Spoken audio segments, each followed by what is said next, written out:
Hey everybody, welcome back to Cooking for One. Thank you for joining me. I just wanted to follow up after the storm last night and give some feedback, some perspective on what I experienced. Was I fully prepared? Was it a prepper's nightmare? What was the real outcome of the situation? As you saw, I did a couple of really short videos last night. First one just saying that the tornado sirens were going off and I had to bug in, and I got into the closet and did that quick video, cut it off, came back on a little bit later talking about how prepared are people for when things like that happen. Do you have a safe space, that is away from windows and a place where the least amount of damage or harm could happen to you. But when I got up this morning, I thought about that last night. Thankful, very thankful to God for helping me to make it through that safely. But when I got up this morning, I thought, wait a minute. I have a whole room that I prepared, that I took all the extra stuff out of, my prayer room, as I call it. It's a safe place for me, a place to pray, and it's a large, comfortable, decent sized, comfortable, safe place for me to be with no windows, just all walls and the door. And I'm sure the cat would have loved to have gone into there because I never allow her in there. So, being that I have the two portable power generators, I can keep one back towards the bedroom or wherever. Like if I wake up in the middle of the night and there's no power, it's nice to have that right there. If I needed to use a nebulizer, CPAP, or whatever, it's right there. I have the other I put in that room. So that way, if something happens and I immediately go to the room, I know where to access that other. I still just have one bug out bag right there, but it's not as hard to go run into the other room to get the bug out bag if I have to bug out. But being at home, if something like what happened last night occurs again, at least I can go to that other option and not have to worry about the power just going out and not being able to see where I'm going or know what I'm doing. Got up this morning and went to, and took the grandkids to school and everything, and there were trees out down the road. Was power out down the road, and the internet was out in my own home. I had it in my phone, but not through the TV or anything. Couldn't use any streaming services. Couldn't go online to figure out what was wrong because everything was kind of goofy. It's back on now, but this is 9 o'clock in the morning. And the weatherman has said to expect more of what happened last night to happen again tonight. But they say they expect the winds to be much stronger. And I tell you, some of those trees that came down right in the middle of people's homes, crushed their roofs in. People had to go find shelter outside of their homes because stuff is just toe up. Pets were upset.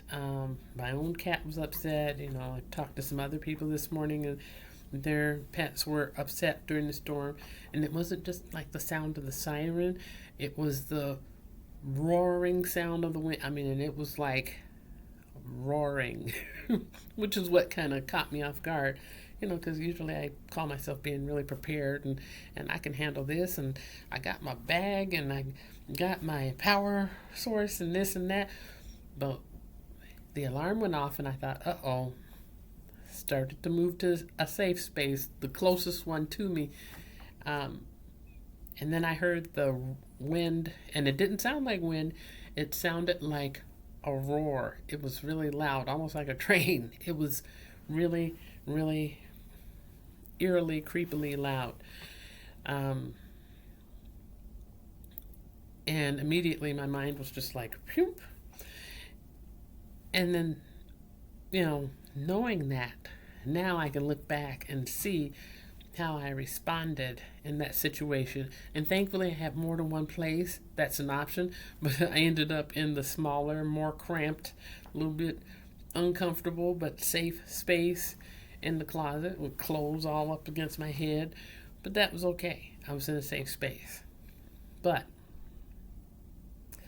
in a future situation, I know that I still have that option if I'm closer to that, like I was last night. But I do also have that room that I have prepared if I want to take that chance to run that way to get into that safe space. But, when things are happening really quickly, sometimes you don't remember everything that you've already prepared and put in place like you do when you're calm. Things are much different when your emotions are heightened.